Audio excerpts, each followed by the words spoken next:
kind of funny when people ask me what I do. I just normally say, oh, I just ride bikes. They're like Tour de France, they're like, nah, I'm not really into doing like silly long distances. I'm not really a racer. And I don't do them crazy tricks like they do in Red Bull Rampage and all that sort of stuff. It's sort of a bit of everything.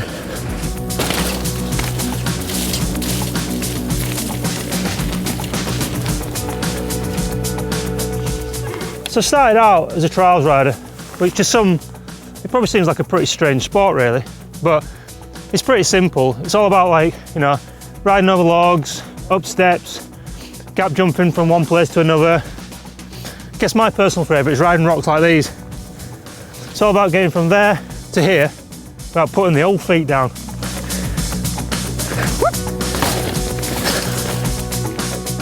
Chris is a rider's rider. You know, you've really got to know your riding to really understand how good some of it is, because he makes it look so easy and so fluid, and he's trying to do that all the time. I really love that. So it's really hard when you're watching someone you're competing against and you like the way they ride. You're not only beating me, but I like how you're doing it. He's a unique character, Chris. He's, and, you know, his riding is probably almost as eccentric as the man himself. Before Danny come around, it was Chris, and he still is that pushes the boundaries and does the unexpected on bikes that probably aren't designed to quite do what he's doing on them, you know. And the way he rides a bike, not many other people on the planet can do it like that. He's a bit special.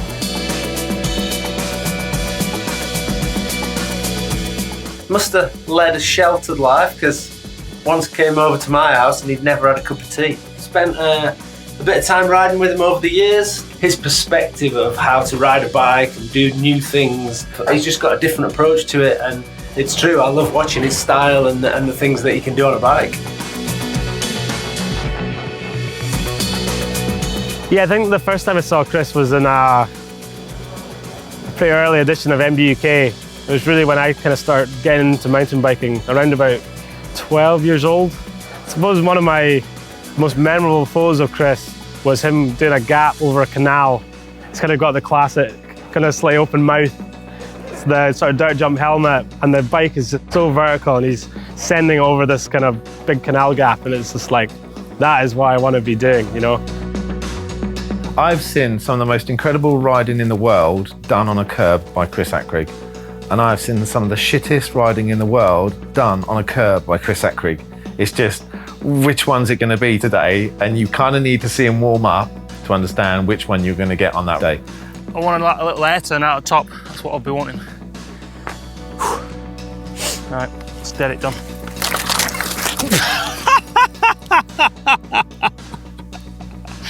How can I ride up that and then ride down that and do that?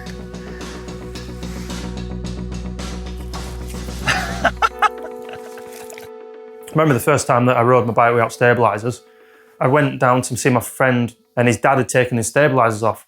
So I was like, right, straight back home, got my dad to take my stabilisers off, and like went off down street thinking I was like a legend riding down like with no stabilisers, I'm king of the and straight over the handlebars and just like smashed my face into this like horrendous surface. I'd be riding to school and then on the way back I'd be like, you know, jumping over everything and then going pretty much straight on the moors, bankings, roots, rocks, and that's really where I cut my teeth, you know, that's where I did my first step. Who would prefer school over than push bikes? You know, well, they were the thing to have in the day for a kid. Never off it. There's definitely a lot of history in Yorkshire with trials. I mean, that's what I did. I mean, my dad was a motorcycle trials rider. It'd be like a family day out sort of thing, you know, when everybody was top of a windy moor, you know, in the Yorkshire Dales. My dad would get the bike out, I'd jump on the tank, we'd ride up the road onto the moors. That's the first motorbike that he started on. The Yamaha TY80, but we had to restrict throttle so he couldn't give it full throttle. We managed to finish up in bushes and nettles and stuff on it anyway, even with it restricted. So I started getting a little bit better and better, and then all of a sudden it was like it sort of plateaued where me and my dad were like pretty level, and I thought that was really funny. At that point it was like a pretty big turning point. When you started beating your dad, obviously it's brilliant, you know. I think the first time I really realised that push bike trials was a real sport is when I went into a newsagent's going back from school one day, and it was a mountain bike magazine, MBUK I think it was. Hands Ray on the front cover, and it was like, wow, there's other people that do this. Yeah, the freeway photo, I think it was around 1989, maybe 88 when we took it. We literally had all my friends, the Laguna Rats, lined up with some cars, and we had a beater car in the middle, and we stopped in rush hour traffic, came to a standstill, we jumped out, I did a bunch of front wheel hop, back wheel hops, bunny hops, and 30 or 45 seconds later we were out of there, and shortly after the police helicopter was like looking for them guys. I guess the first time that I actually saw any real riding on a 20-inch trials bike would have been when I got hold of a copy of the OP Technique video. When I saw that video, everything just changed. I'd never seen anything like it. It was like watching an alien on a bike. You know, that's when I really realised that it was an actual thing, and maybe it was my thing. So I guess one of the next big things was like seeing Martin Hawes and Martin Ashton in the front of MBUK, you know, known as the Martins. Obviously I didn't know that at that point. I mean, I remember picking that magazine up and looking and just going, who are these chances? They're riding on a picnic bench, these idiots, you know, I can ride on a picnic bench, I can do better than that. So the story is, there's a British round on at one of our grounds in Yorkshire, let's go ride. So we all turned up, load of cocky Yorkshire lads on these all bastardised bikes. I think I was on like a Team Marin issue thing that had come into the shop that were all dinted up, like, hardest course going please. And then Martins were there, who's this dickhead sort of thing, you know? Like, I think it's been a running joke ever since I've met them. You know, I'm really good friends with them. Like, you know, they're trying to make the sport more professional, and they definitely did it. You know, I mean, I don't think I ever made it look professional, but I think I would try to make it look the opposite. But you know. So after that first trial, basically, you know, it really sort of bit me, and I was like, right, okay, I really want to do this. So I went back to the shop the next day, and like managed to talk the owner into giving me a 20-inch trials bike, which was like, you know, the best thing that I'd ever had, and it was an amazing bike. I rode that for maybe a couple of months. I remember having to take it back to the shop, and it was quite a mess. I had to, like, you know, polish it out and put a bit of dust on it and rub a bit of dirt on it to make it look like it was actually all right. After that, I got a sponsorship through Monty, and that was the first time I'd got, you know, just a proper sponsorship, a bike, and a little bit of cash to do the following year's bicycle trial series. I'd had a little bit of a spell in the British trial scene of having it all my own way, really. My main rivals were people I rode with quite a lot from down south. I think I had the sort of, you know, the beating of them. And then Chris came along and stirred up the pot. So the first time I saw Chris, I was at a British round in Kent, and I was walking past this section and saw this guy riding. He was in full Monty clothing, and his face was bright red, like with anger, and I basically could tell from just this moment I saw that he'd obviously the section had gone wrong. He'd fived it. He tried to hop across these logs, but because it had gone wrong, he was bouncing up and down with the middle of his bike, chopping through this log. He obviously in the intent of, right, I fived this, so no other fucker's gonna get to ride on it. And he chopped his way through and broke this log. I remember thinking, who's that dude? Like that, God, that guy looks crazy. And I was right. So in '95, he actually had a full British Championship campaign. And at the first round, it was clear that he was very talented on a bike, very good, but he was too fast. So he just wanted to get everything done. You had 2 minutes to do the section, but he'd finish, and I did that with a minute to spare. It's like, well, that's great, but you're not going to change his score. You don't get awarded for that. Because we wanted the scene to grow, Martin and myself, we'd actually encourage him. I got a call from Martin, and he said, we're going to Spain, we're going to go to ride a couple of the World Championship rounds, you should come.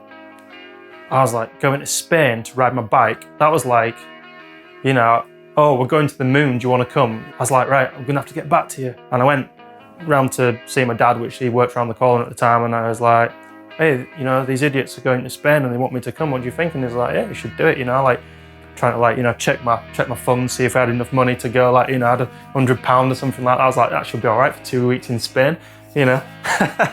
And then having to go to like the post office to get myself a passport. That was my first trip away.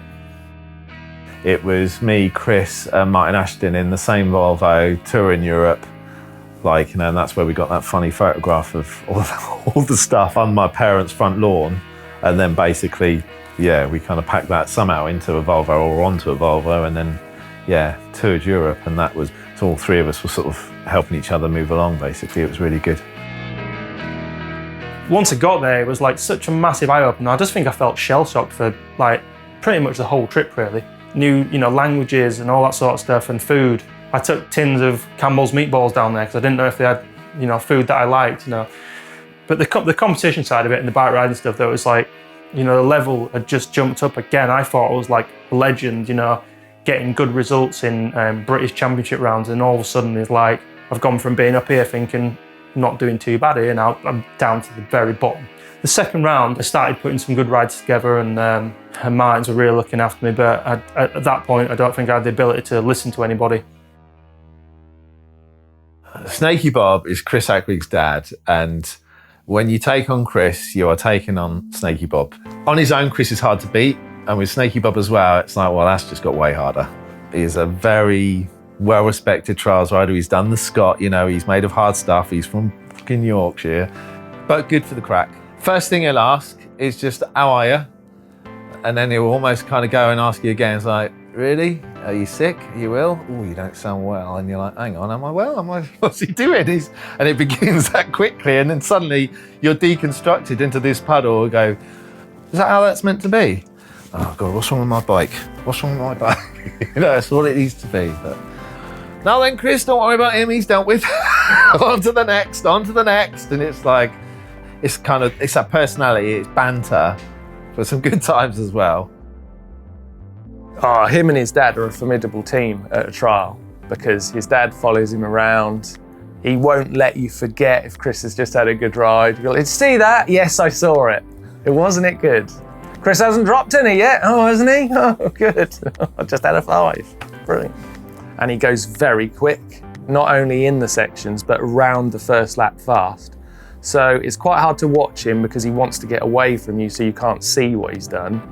And the first lap is always a very good score because Chris rides on energy, and he's got an incredible amount of frustration when it isn't going the way he wants.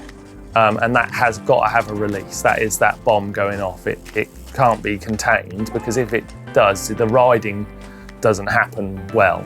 In competition, that could be good for other riders because that could mean a mistake would happen.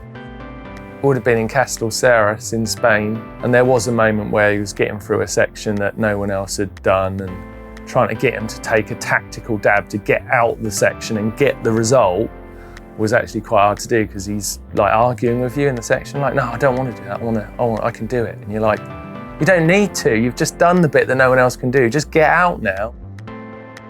So Chris has a go and he gets to where we want him to be, and we're like, what amazing, like, that's it, you're good for time, Chris. You just need to plan this dab, put your foot down and get out.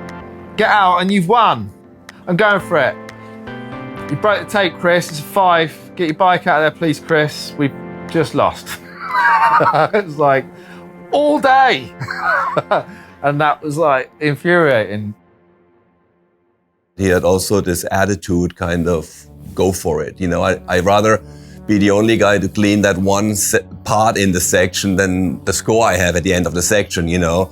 That's what it looked like. And I always remember him doing some really beautiful things, maybe not finishing the section with a clean, but doing some sections better than the best guys in the world, you know. And so he had always this kind of this fluent motorcycle thing. He always wanted to bring that speed element, which not many rider had, especially the Spanish guys. They were very static. It was all about hopping, and you know, like, and Chris would probably, hey, if I can give it 3 pedal strokes and use the first stroke as a ramp, I'll bunny hop up that thing, you know, or right over it, you know. I remember being at a really big show in Birmingham. The top riders in the world all being there from the competition side with a fabulous course. Chris is over in the corner doing some kind of like sort of BMX-y street line on this metal railing where he's going to try and slide backwards down a railing on his pedal, you know, with nobody really watching. And he's going to pull off this line for like, it's just, I think there's just this drive to conquer this particular obstacle, you know, in a way that seems impossible. That's how it's got to be for him, and that's how it's got to be for everyone, you know, around. That's the deal. He won in Czech Republic. That was a good day. So it's just something's clicked on that day that's just like, you know, and yeah, we all talk of luck, but, and like Chris on that day was like, mate, you could have shot him with a gun. He's winning. First victory at a World Championship event, and I managed to take the overall British title for the second time, and I won my first world round. I think that was the first victory that I was like, fuck yeah, like, you know, this is awesome. Well, the weekly schedule around Europe would be Sunday you'd ride and compete, and then we would drive. We would generally not fly anywhere if we could, because then you got all your spares and it's home from home. But each evening, drag the bikes out, go for a street ride. And if you think of kind of like that would happen across different cities across all of Europe, with the UK team, especially in the style of bikes we had, we were as interested in that sort of street riding side as we were in the competition side.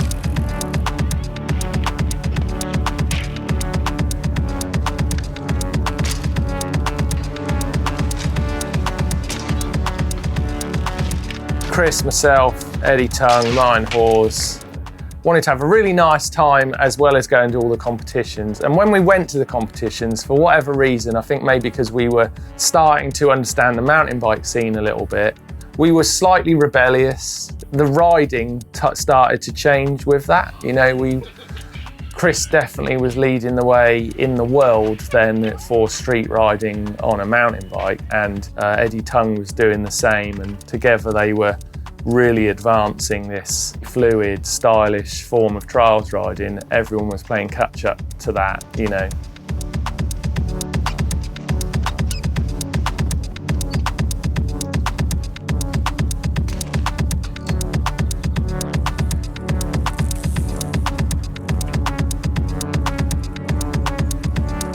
I'd sort of progressed my style, and my style was like really aggressive. You know, a lot of it was like taking run-ups, riding a lot more street and trying to make everything really flowy and look nice.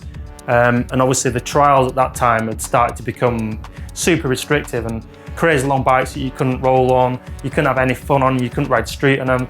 It had got to the point where the bikes were sort of dictating how you rode competition. It just wasn't fun anymore, and you know, we'd been doing these amazing road trips, going to all these amazing places and stuff, and filming all the antics, you know, the riding in between the competitions. That was where it was. It wasn't the competition that weekend anymore, it was the bit in between that I was interested in about, you know, getting the camera out, finding places to ride. All the early trips with like both the Martins and Eddie, we'd worked out the bits in between the trials were the fun bits. Let's just get rid of the trials. That's where we should be.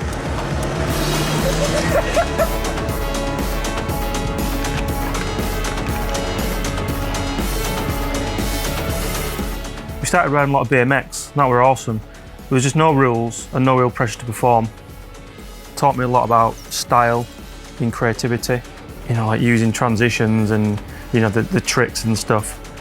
It's definitely like added another dimension to my riding, not just from a riding point of view, but from the video aspect.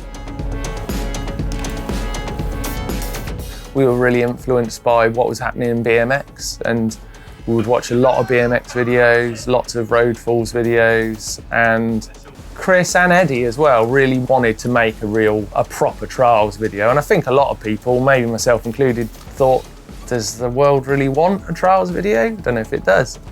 And Trial Noir came about from their energy to really make that happen.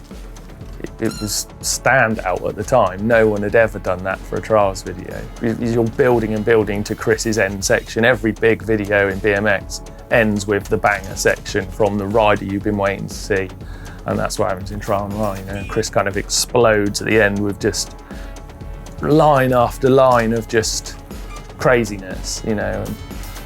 It's an amazing segment. Stands up now, for sure. You can definitely put it on now and go, still good.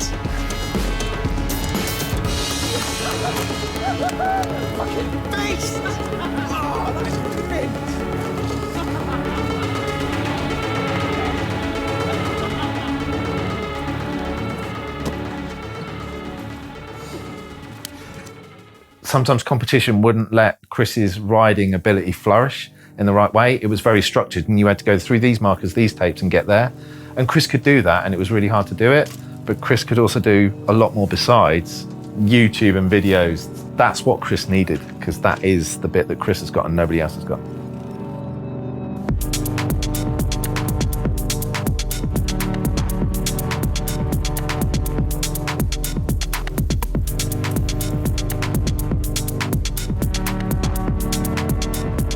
So Earth was the video I made for Dirt magazine. We did 5 of them, starting in 2003. Did all the World Cups and just did sessions with all the very best riders, mainly the downhillers and what they were doing in their off season. But I chuck in sections from the best BMXers in the world, some motorbike stuff in there, but we really focused on the mountain bike scene and got to Earth 3, and that was all about riders from Europe. And really, to put Chris in, it's almost like a segue where it's sort of downhill racing, and then it's sort of like a break where there's something completely different. And if that happens to be some of the best trials riding in the world, then perfect. We went down to the coastline in Wales, one of Chris's favourite old practice spots, and there was a roof gap to a wall, and the wall was kind of slightly leant over, it looked like it was going to fall down. If it went wrong, he'd be in trouble, really. You know, when he did it, it was probably, I think it was like the crescendo to the section. I think there was a few high fives after that. Doing that sort of fakey manual off that wall, dashed down the road from his house. I think that probably took like 40, 50 goes. You know, and when the longer it goes on, the more the bike throwing sort of might happen and frustration. I think there's 2 things about how many goes Chris will give it is the mental capacity just to stick at it, knowing that it's probably worth it, and the physical ability to muscle through stuff. And when you're 50 goes deep, that's when I think, you know, the fitness really comes into it as well. So not every rider's got that.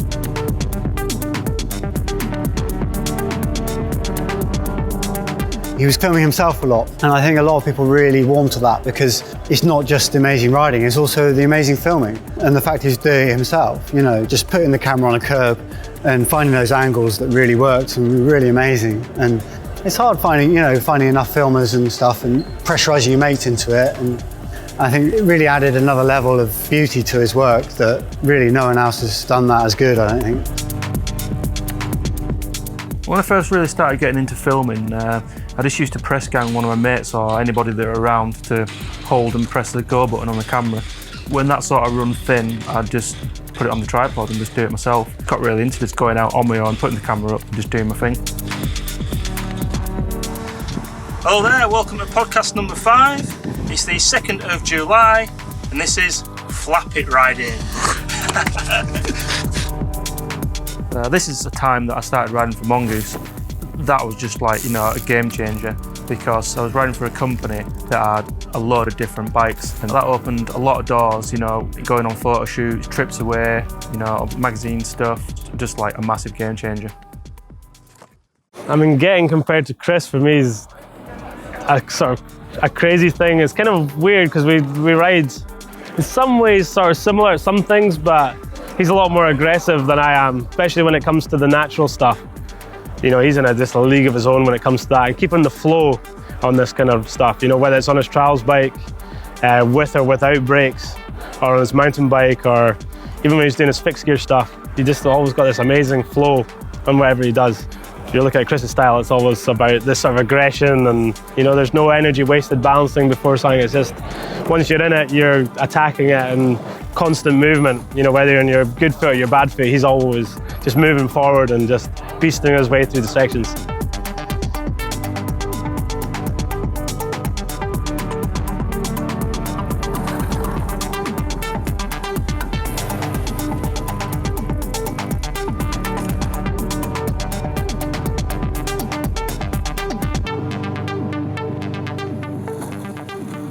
The dumbest thing Chris ever did was say yes to being in Road Bike Party 2. I was in bed in the hospital. I'm laid there, I'm paralysed. There's a lot of shit going on in my head that's like serious. And all I can think about is I'm halfway through this film. So I text him, oh dude, I need a huge favour. And he was like, what is it? And I think he made the mistake there. I think in the moment he was going, I'll do anything but ride that road bike, I got back to him like, I need you to do the road bike film for me. I didn't have any single doubt that Chris could do it. I think Danny and Chris did, like, that both their stints in that film are just exceptional. It's so difficult to ride those bikes.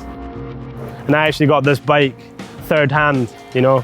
So I'd seen what Martin had done already, you know, Robin showed us some of the footage, and then I'd seen what Chris had been putting it through as well. God knows how many times it'd been thrown down a hill. And then I'm having to get on this carbon Colnago, thinking, what the hell am I gonna do on it, you know? It was really cool. I think that he creates himself challenges that make it awkward for himself, but I don't think they're so far away from reality that people can't relate to them. And I think that's what makes them interesting. So he might ride a different type of bike and people think you can't ride that kind of bike to do that kind of thing. You need this tool for this job, and he's basically throwing that out the window and using anything. I think when he got given a fixie, when fixies were cool, and showed what could be done on that in the space of only a few days of riding, just showed that he had the ability to adapt himself to anything and prove what could be done.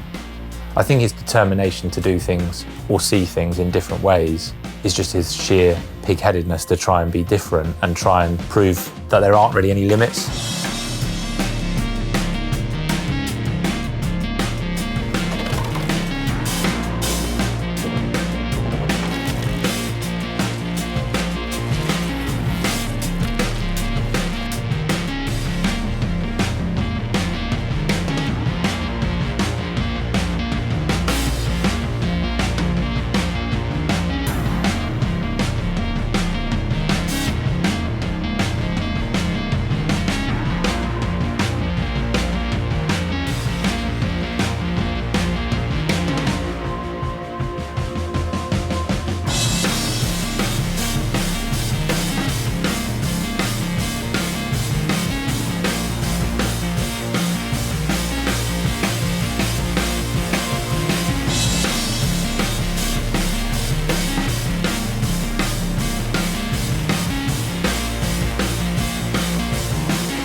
He's obsessed with knackered places. Like, he wants, oh, look at this place, it's so good. It's like, it's a total dump. I'd organised this shoot for the magazine. I took him to Lake Garda on a beautiful sunny day. We were right parked by the lake. Chris found a knackered old factory and did a feature in there. Like, oh, it's brilliant in here. It's like, this looks like some old knackered tea factory in Yorkshire, like you just left. It's like, yeah, it's brilliant. Chris is obsessed with building like little ramps out of whatever's around. Oh, shove that against that and that. And if it wobbles and creaks, that's a good ramp. Whereas everyone else would be like, I'd use it if I could get rid of the wobble and the creak. It's like, well, no, you want it to be a bit like that. And let's shove a rock in there and that'll be right. Smack.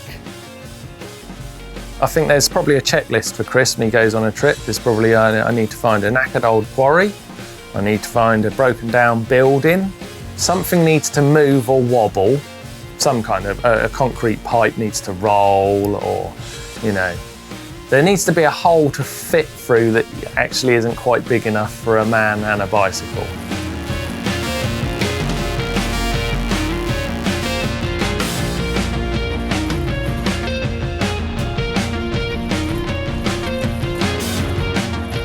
Yeah, he's taken me to some beautiful spots, all right. Like I've done a sort of a urban exploration tour of Yorkshire, going to some old factories that are covered in asbestos and probably God knows what else. The perfect setup for Chris is like he finds a really disgusting run-in, you know, that's full of holes and where you can't really get up to speed.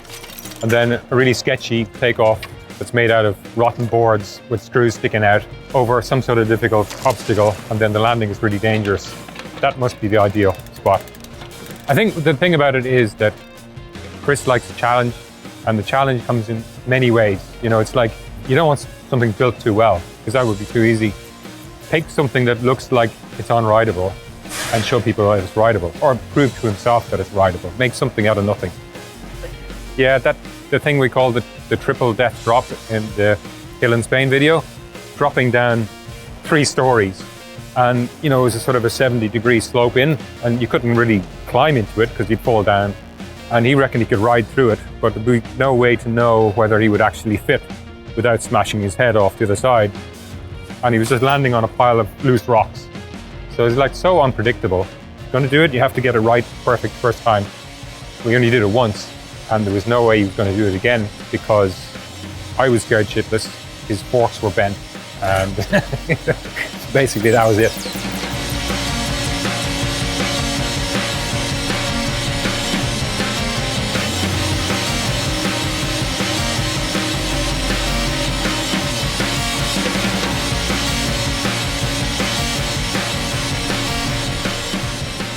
His motivation to keep at something is kind of fueled by Northern Yorkshire rage. Is that a thing? I don't know.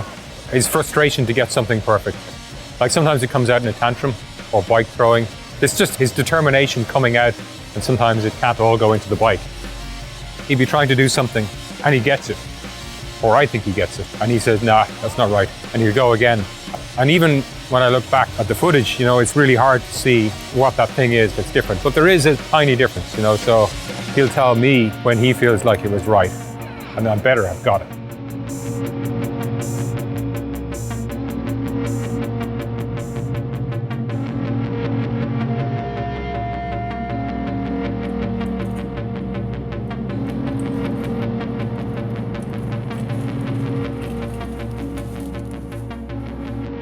And we went to a bike park in Sweden. Amazing place in the middle of summer. It was beautiful for a bike festival. I think it's probably the first time he'd ever been to a bike park. So obviously he went full bore into the first trail, thinking this would be easy. Off at the first corner into a tree, smashed his elbow up, and they couldn't really ride properly for the next 3 days. But we did manage to get Chris out on his hardtail, and we did some photos which were quite cool under a bridge. Funnily enough, away from the bike park in typical Chris fashion, you know, it's okay, we're gonna go here and shoot this. Actually, I wanna go over there and shoot that.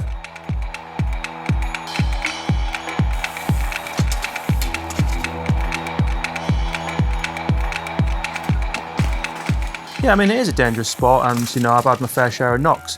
To be fair, everything had been pretty minimal until I fell off a cliff. Shattered my femur and broke my wrist. The biggest injury by far I'd had, and it was a pretty serious rehab from it.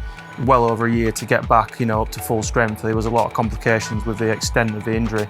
But to be fair, I still feel like I got away with it that day. It could have been a lot worse. The one thing that I took from that was how much I actually love riding my bike. So I've been lucky enough to ride in some truly amazing places.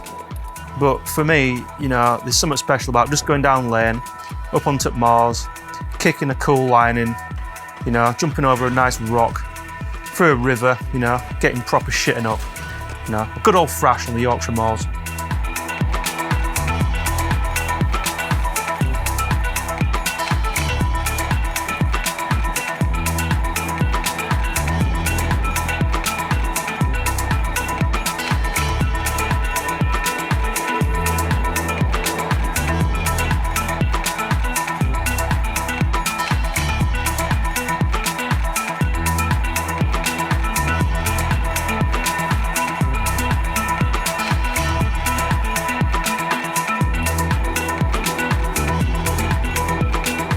So I guess the whole idea of my riding is to find some ridiculously hard line and make it look super easy.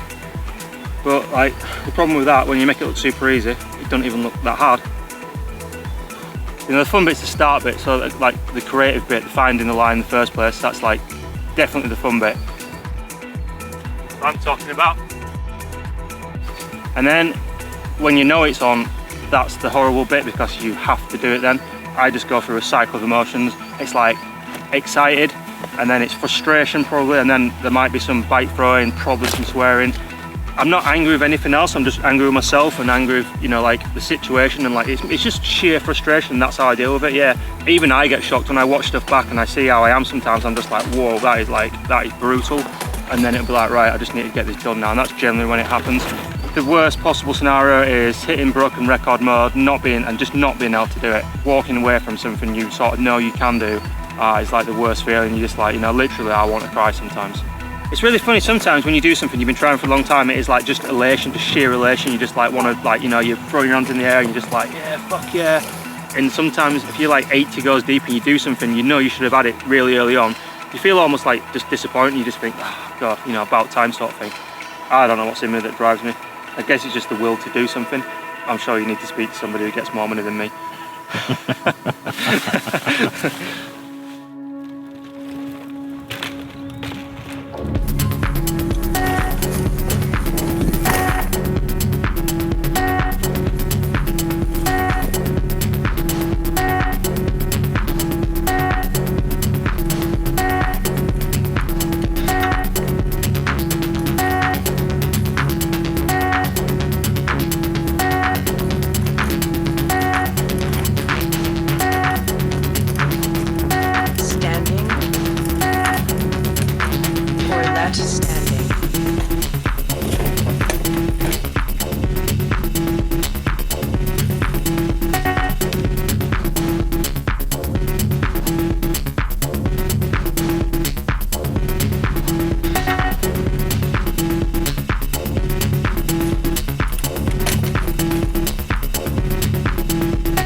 Trying to do a backflip? Yeah, bringing it into the whatever century it's supposed to be. There you go, folks. I'm here all week. He keeps telling me he's going to work. Right. I've got to go to work. I'm going to work. All right, off you go then. What a way to make a living, that's what I think.